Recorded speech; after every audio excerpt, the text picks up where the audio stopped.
अस्सलाम, कैसे आप सब? उम्मीद करता हूँ आप लोग ठीक होंगे, खैर खैर से होंगे। तो आप सबको रमज़ान का 21वां रोज़ा बहुत बहुत मुबारक हो। और यहाँ पे अरहम साहिब, अरहम ठीक सलाम हो? करो। अस्सलाम वालेकुम। ठीक अस्सलाम हो आप? वालेकुम। अरहम आप ठीक हो? ठीक है।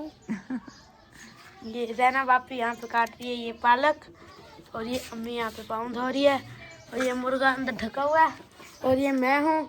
तो अभी मैं जा रहा हूँ ये फ्रूट्स लेने। अस्सलाम वालेकुम, कैसे हैं आप सब? उम्मीद है कि सब ठीक होंगे जी। मैं भी ठीक हूँ। और ये हमारे घर आए हुए मेहमान अरहम, ये छोटा सा मेहमान, और इसकी दादो भी आई हुई हैं। वो साथ जो फूफा रहते हैं ना, उनके घर गई हुई हैं। तो अभी हम बना रहे हैं अफ्तारी के लिए पकोड़े। तो साथ में मैं सोच रही हूँ कि फ्रूट चाट बना दूँ। तो देखते हैं। हाँ जी, अल्लाह करे खैर की खबर मिले। आप सब दुआ करना जी। आप सब दुआ करेंगे मेरी अब अम्मी जिगर की का जो डॉक्टर अच्छी जिससे रिपोर्ट इलाज चल रहा है ना, तो उसी को चेकअप करवाने जा रहे हैं। तो आप सब ने दुआ करनी है, अल्लाह ताला खैर करे। भाभी भी इसीलिए आई हुई है मुझे पूछने के लिए। अब तबीयत ज़्यादा ख़राब होती है तो इसलिए सब बस परेशानी होती है थोड़ी। बाकी अल्लाह का शुक्र है, रोज़े माशाल्लाह अच्छे जा रहे हैं सबके।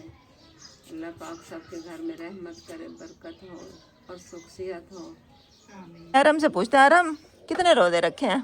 इतने रोजे कितने? लके नाना कहाँ रखते हो? कहाँ रखते हो? साले किस जगह रखते हो? नहीं, कहाँ? पे नहीं, किसी जगह पे भी नहीं? डब्बे में, पेटी में, हाँ पेट में, अलमारी में? अलमारी में। अलमारी में रखते हो? हाँ, कहते हैं सारे रोजे मैं रखती जा रहा हूँ, रखते जा रहा हूँ। सबसे ज्यादा रोजे तो अरहम के हो गए, है ना। बाकी सबने 30 रखने हैं, अरहम ने रखने हैं 60। चलो पकोड़े खाओगे ना? चलो सही है, पकोड़े बनाते हैं। ये अब पालक जो है ना कट चुकी है, आलू काटते हैं और थोड़े से इसमें प्याज भी काटते हैं।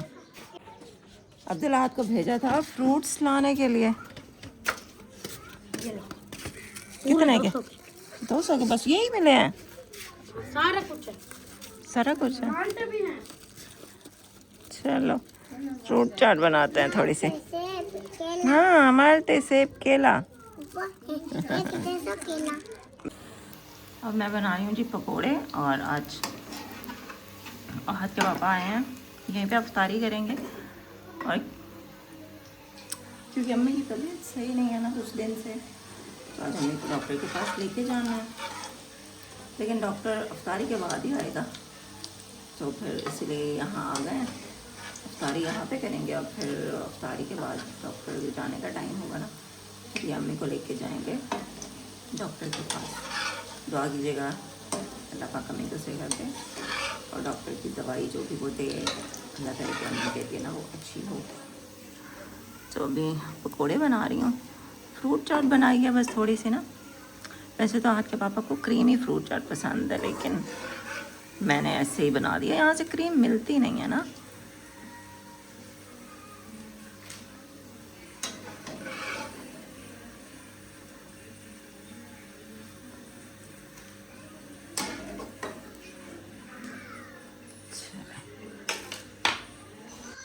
पकोड़े हमारे तैयार हो गए थे। उसके बाद ये फ्रूट चाट थोड़ी सी बनाई थी, और खजूरें थी, और चटनी तो बनाई नहीं थी, तो केचप निकाल लिया था।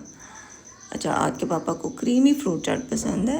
ये वाली फ्रूट चाट उन्होंने बस 2 चम्मच खाई, और बस फिर उनकी बस हो गई, फिर उन्होंने खाना खा लिया था। अच्छा, अम्मी की तबीयत जो है ना वो काफ़ी दिन से ख़राब है, मतलब ज़्यादा ख़राब है। अम्मी के पैरों पे जो स्वेलिंग है, चेहरे पे भी है, पूरे बॉडी पर ही है, सूजन है। उसके अलावा अम्मी का कुछ खाने का दिल नहीं करता है। अगर कुछ खाती हैं तो अम्मी कहती है मुझे पेट में दर्द महसूस होता है। फिर इस डर से अम्मी कुछ खाती ही नहीं हैं, बहुत कम खाती हैं, और अम्मी दिन ब दिन बहुत कमज़ोर होती जा रही हैं। तो मतलब अजीब अजीब से अम्मी बातें करती हैं। कभी अम्मी कहती हैं कि बस मेरा अब कोई पता नहीं लगना, मेरी तबीयत बहुत ज़्यादा ख़राब है, तुम अपना ख्याल रखना, तुम अब्दुल्लाह का ख्याल रखना।